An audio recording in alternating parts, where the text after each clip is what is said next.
So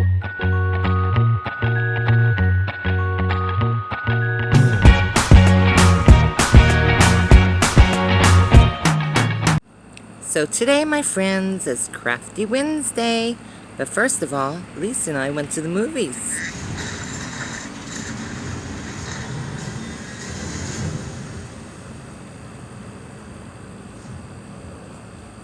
If you haven't seen The Jungle Cruise by Walt Disney, you are missing out. Action-packed and lots of fun. So I'll show you here what I'm going to make in just a minute.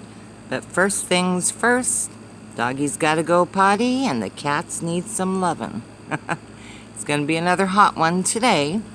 And all my cats, well, I got the 3 of them right now. They all want lots of loves and pets in the morning. Doggies have to go out.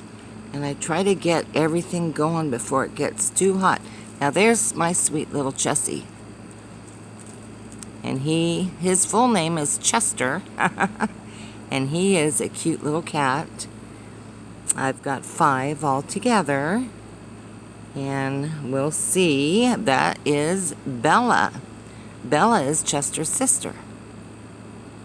These are 2 of the kittens that their mama brought down to me. Literally, there's Mama, and dropped at my feet when they were probably 6 weeks old. So I have kept these cats, and the reason being is Chester and Bella, the 2 babies, they were the meanest kittens I had ever seen in my life. Spit, bite, scratch. You have to remember they were feral cats born out in the wild, and they're fine now, but I just couldn't get them trained, or tamed, I should say, enough to adopt them out to a family. They had 1 sister that was the sweetest little thing, and I did find a good home for her. Now you can see his ear is clipped. When you see ears clipped on cats, it means that they have either been spayed or neutered. There's my sweet babies out there in the yard, taken in the sun.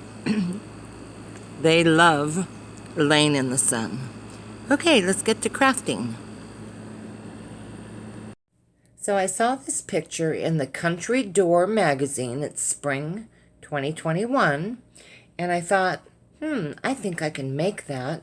Of course, mine's smaller in scale. And I don't have 2 shelves in it. I just have the 1. So I'm going to try. So what I had, and I lost the original picture, but it was a hat box. And this is just the top to the hat box, just to show you what it looked like. And this was a hat box that Kathy gave to me when she moved. It was full of ribbon. Thank you, Kathy. So there's my pail. What I did was I started by painting it a dark gray. And then I started swiping it with whites and tried to distress it. I put a little red around it. I left those holes in there because I thought it added interest. And I thought they came out looking rusty. So I'll spin it around for you. You can see it has a little red in it, a little white in it. There's those holes. I like those holes. And the seam, I darkened that up. And then around the top, I painted black. And my entire goal was for it to look like galvanized metal. And I think it came out pretty good. It's still a little damp. And there's the inside. It's still wet. It's drying.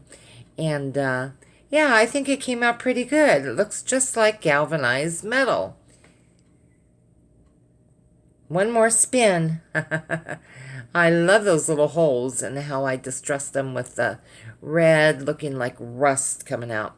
Okay, so here's my shelf.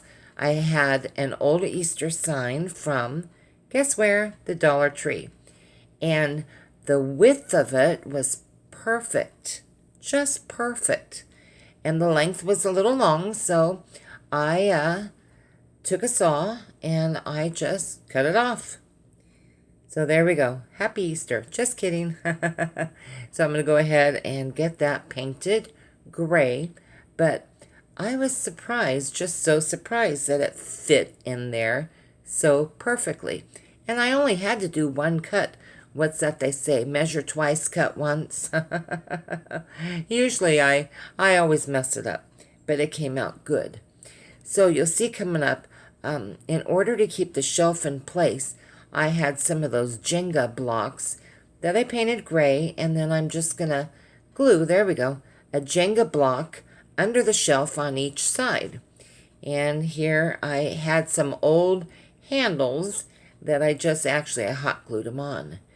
So decorated a little bit. I think it came out so cute.